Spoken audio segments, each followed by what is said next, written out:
Hello my dear students and friends.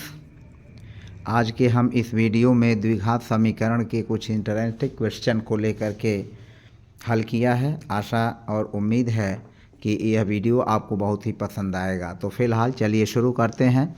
हमारा पहला question है, क्वेश्चन आप जैसा कि देख रहे हैं, पहला क्वेश्चन है x⁴ plus x⁴ 2 is equal to 30, यानी x पर 4 की घात धन x पर 2 की घात बराबर 30। इस समीकरण को हमें हल करना है। यहाँ हमें x की वैल्यू फाइंड करनी है। हमें क्या करनी है? फाइंड x की वैल्यू। हमें x की वैल्यू फाइंड अप करनी है कि x का मान क्या आएगा। तो आप जैसा कि देख रहे हैं x4 plus x² is equal to 30 है। अब हम इसको क्या करते हैं, इसको हल करने के लिए x4 प्लस x² लिख करके, और जो यह 30 है, इस 30 को हम बराबर की लेफ्ट हैंड साइड की तरफ पक्षांतर कर लेते हैं। तो चूंकि यहाँ प्लस 30 है, तो प्लस 30 को जब हम इधर पक्षांतर करेंगे तो ये हो जाएगा -30 इज इक्वल टू 0, यानी x4 प्लस x²। 30 को राइट हैंड साइड से हम लेफ्ट हैंड साइड में पक्षांतर करेंगे तो यह पक्षांतर करने पर -30 इज इक्वल टू 30 की जगह 0 हो जाएगा। तो इस तरह से हमने देखा कि यह हमारा जो है सवाल जो है चेंज हुआ इस रूप में, यानी x4 plus x² -30 is equal to 0। अब हम क्या करेंगे, यहाँ 30 का गुणनखंड करेंगे। तो जैसा कि आप जानते हैं 30 का जो गुणनखंड होगा वह हो जाएगा 10 × 3। हमारा 30 का गुणनखंड यह भी होगा 6 × 5। तो चूंकि यहाँ x² का गुणांक यहाँ 1 है, यहाँ x² का जो गुणांक 1 है, तो हम 6 में 5 से गुणा करेंगे तो 30 भी आएगा, और 6 में से 5 घटाएंगे तो हमारा डिफरेंस जो होगा वह 1 आएगा। तो इसलिए हम यहाँ पर यूज करेंगे 6 - 5, यानी x² की जगह हम क्या लिखेंगे, इसको ऐसे लिखेंगे x4 प्लस, चूँकि यह प्लस का चिन्ह है तो 6 वाला चिन्ह जो है वह प्लस का रहेगा, प्लस 6x² और -5x² हो जाएगा, और फिर -30 की जगह लिख लेंगे 5 × 6 इज इक्वल टू 0। तो हमारा समीकरण इस रूप में चेंज हो गया। अब हम क्या करेंगे, इसको लगाने के लिए अब यहाँ पर देखें x4 प्लस 6x² है, तो x⁴ और x4 को हम ऐसे लिख सकते हैं x⁴ × x⁴, x पर 2 की घात और x पर 2 की घात, 2 में 2 जोड़ेंगे तो यह 4 हो जाएगा, plus 6x² minus 5x² -5 × 6 is equal to 0। अब हम क्या करेंगे, देखिए x² इस पद में भी है, इस पद में भी है, तो हम x² को कॉमन कर लेंगे। जब x² को कॉमन करेंगे तो अंडर ब्रैकेट में लिखेंगे x² या यह कॉमन हो गया, हमारा x² ये बचेगा, तो लिखेंगे x² प्लस यहाँ लिख लेंगे 6 माइनस, कोष्ठक बंद कर देंगे, माइनस इसमें देखें 5x² -5 × 6x में 5 दोनों में कॉमन है, तो दोनों में कॉमन है तो हम 5 को बाहर कर लेंगे, और 5 को बाहर करेंगे तो यह बचेगा x², और माइनस की जगह प्लस हो जाएगा, क्योंकि यहाँ माइनस है तो यह माइनस की जगह प्लस हो जाएगा। 5 चूँकि कॉमन होकर के बाहर आ गया, यहाँ हम लिख लेंगे 6 इज इक्वल टू 0। अब हमें क्या मिला, x² × x² plus 6 -5 × x² plus 6। अब हम यह देखते हैं कि इस राशि में और इस राशि में, यानी इस पद में और इस पद में, दोनों में x² प्लस 6 और x² प्लस 6 यह दोनों जो है कॉमन है, तो x² प्लस 6 को हम कॉमन कर लेंगे, यहाँ लिखेंगे x² प्लस 6, और फिर इसको हम लिखेंगे x² माइनस, यह बचेगा x², यह बचेगा -5, तो x² -5 is equal to 0, x² -5 is equal to 0। तो इस तरह से x² प्लस 6 और x² -5 इज इक्वल टू 0। अब हम क्या करेंगे, इसको लगाने के लिए इसको लिखेंगे यदि x square plus 6 is equal to 0 तो क्या होगा, एक्स स्क्वायर बराबर या प्लस 6 को इधर पक्षांतर करेंगे दाईं तरफ तो यह हो जाएगा -6, यह हो जाएगा -6 और तब हमारा सॉल्यूशन हो जाएगा एक्स बराबर प्लस माइनस अंडर रूट -6, यह जो है इसका हल हो जाएगा। फिर यदि हम एक्स स्क्वायर -5 को लेते हैं तो एक्स स्क्वायर -5 को लेने पर यदि x square -5 is equal to 0 तो एक्स स्क्वायर बराबर -5 को इधर पक्षांतर करेंगे तो 0.5, यह हो जाएगा एक्स स्क्वायर बराबर 5, इसलिए एक्स की जो वैल्यू होगी वह हो जाएगी प्लस माइनस, एक्स की जो वैल्यू होगी वह होगी प्लस माइनस अंडर रूट 5। तो इस तरह से हमें एक्स के जो मूल्य प्राप्त हुए, 4 मूल्य प्राप्त हुए, एक्स बराबर प्लस माइनस अंडर रूट -6 और प्लस माइनस अंडर रूट 5, यही इस इक्वेशन का हल हुआ। तो इस तरह से आपने देखा कि पहले प्रश्न को अच्छी तरह से आप समझ सकते हैं और फिर भी अगर ये समस्या समझ में नहीं आई तो इसको आप बैक करके पुनः इसको समझ सकते हैं। अब हम चलते हैं दूसरे सवाल पर। तो दूसरा सवाल देखिए कुछ इस तरह का है। दूसरा सवाल हमारा क्या है, अब हम क्वेश्चन नंबर 2 देखते हैं। हमारा क्वेश्चन नंबर 2 कुछ इस तरह का है, x to the power 4 minus 13x square plus 36 बराबर 0 को हमें हल करना है। तो अब यहाँ हम देखेंगे कि 36 का 2 गुणनखंड हो जाएगा, 4 में 9 से गुणा करेंगे हमारा 36 हो जाएगा और फिर 4 में 9 जोड़ेंगे तो हमारा 13 हो जाएगा, 4 में 9 जोड़ेंगे तो 13 हो जाएगा।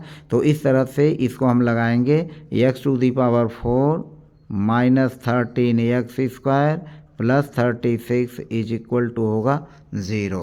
अब हम इसको आगे की तरफ बढ़ाते हैं और देखते हैं x4 माइनस, अब 13x स्क्वायर की जगह हम इसको लिखेंगे, 13x स्क्वायर की जगह इसको लिखेंगे, या 4 और प्लस 9 है तो -4x square minus 9x square और प्लस 36 की जगह 4 इंटू 9 लिखेंगे बराबर 0, यानी x पर 4 की घात -4x square minus 9x square plus 4 into 9, यानी 36 की जगह हम लिखेंगे 4 इंटू 9 और 13 की जगह लिख लेंगे 4x minus 4x square minus 9x square.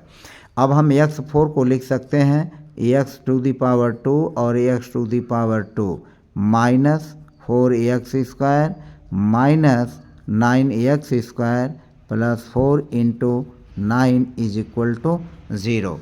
अब हम इस सवाल को पुनः क्या करेंगे, हम 2 ग्रुपों में समूहों में बांट लेते हैं, इसको एक समूह में, इसको एक समूह में। तो लिखते हैं x square into x square minus 4x square, इसको एक समूह में, यह माइनस है माइनस, फिर हो जाएगा 9x स्क्वायर, चूँकि यह माइनस है यह प्लस है तो यह माइनस हो जाएगा 4 इंटू 9 एक समूह में बराबर हो जाएगा 0। अब आप देखें x to the power 2 x to the power 2 यानी x स्क्वायर दोनों में है तो इसको हम कॉमन कर लेंगे, यह हो जाएगा x स्क्वायर और फिर लिखेंगे x स्क्वायर, यह बचेगा -4 बचेगा, x स्क्वायर -4, इसमें 9 और 9 दोनों पदों में है तो हम 9 को कॉमन कर लेंगे, यहाँ बचेगा x स्क्वायर और माइनस फिर ये बच जाएगा 4 बराबर हो जाएगा 0 बराबर 0। अब इसको क्या करेंगे, अब इस समूह में और इस पद में यानी इन दोनों पदों में x स्क्वायर -4 x स्क्वायर -4 दोनों कॉमन है तो x स्क्वायर -4 कॉमन कर लेंगे तो बचेगा क्या, यह बचेगा x स्क्वायर कॉमन करने पर x स्क्वायर और फिर बचेगा -9।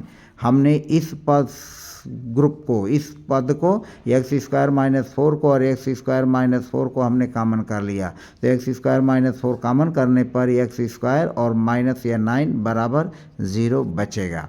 अब क्या करेंगे, अब हमारा x square minus 4 square minus 9 बराबर 0 है। अब जैसा कि आप जानते हैं कि अगर a इंटू बी बराबर 0 है तो क्या होता है, इम्प्लाइज दैट a बराबर 0 या b बराबर 0। तो अब इस सूत्र का उपयोग करते हुए हम इस प्रश्न को लगा लेंगे। अब हम क्या करेंगे, मान लेंगे कि एक्स स्क्वायर माइनस 4 बराबर 0 है।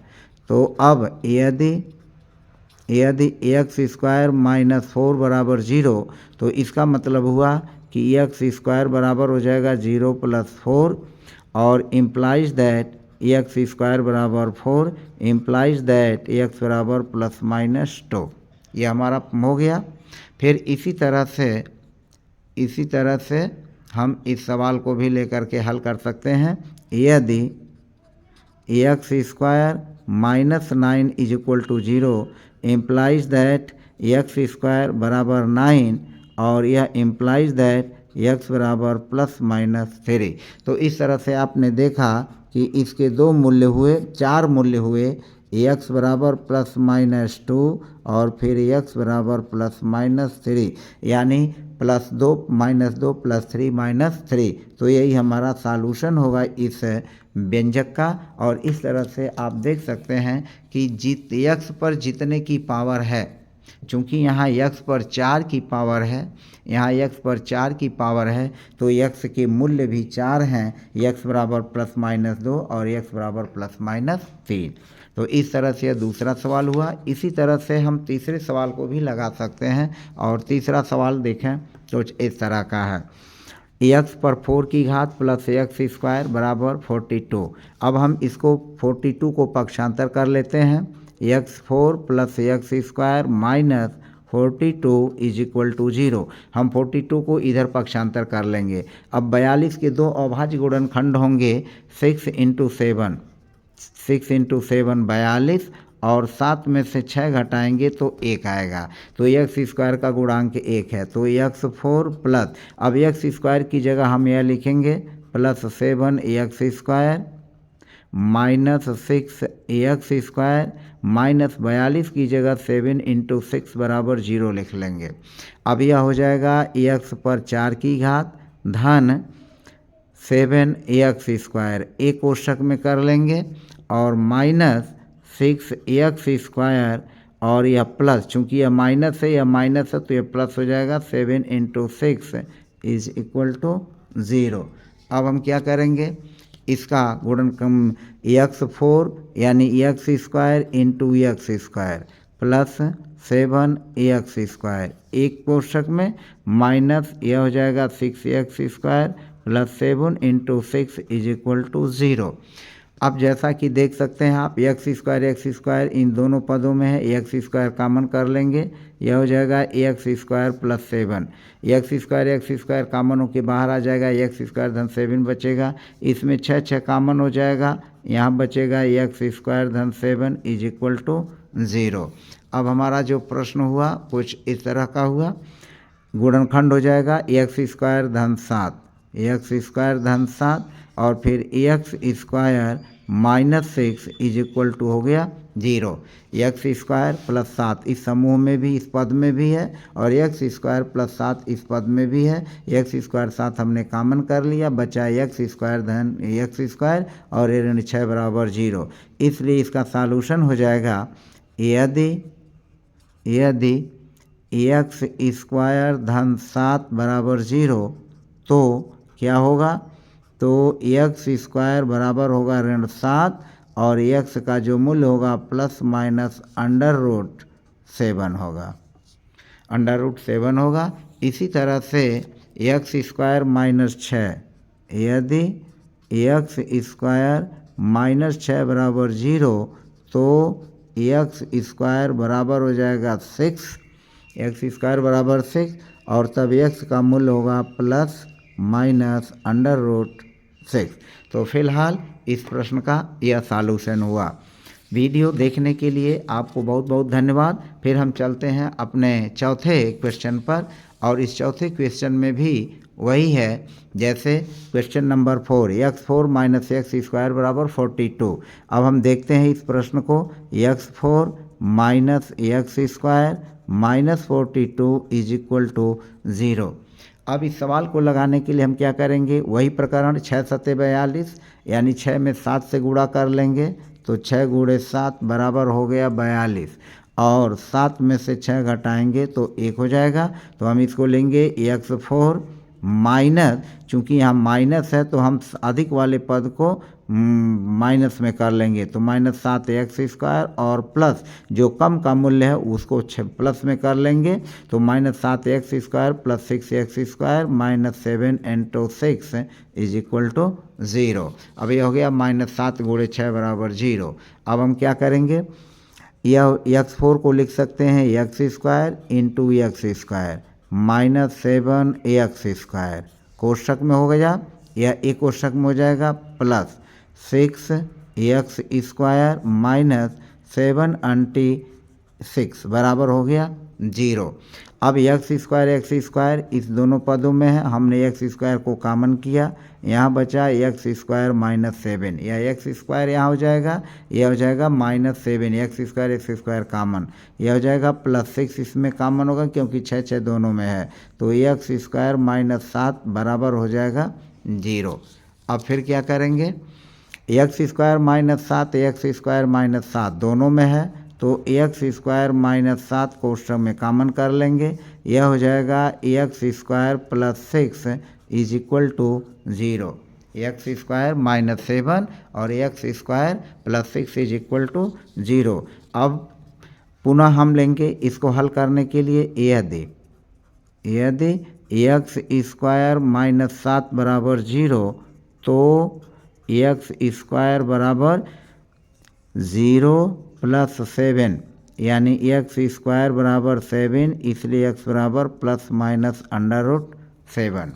फिर यदि हम इस पद को लेते हैं, यदि x² + 6 बराबर 0 तो क्या होगा, x² बराबर 0 - 6, x² बराबर -6, इसलिए x बराबर ±√6।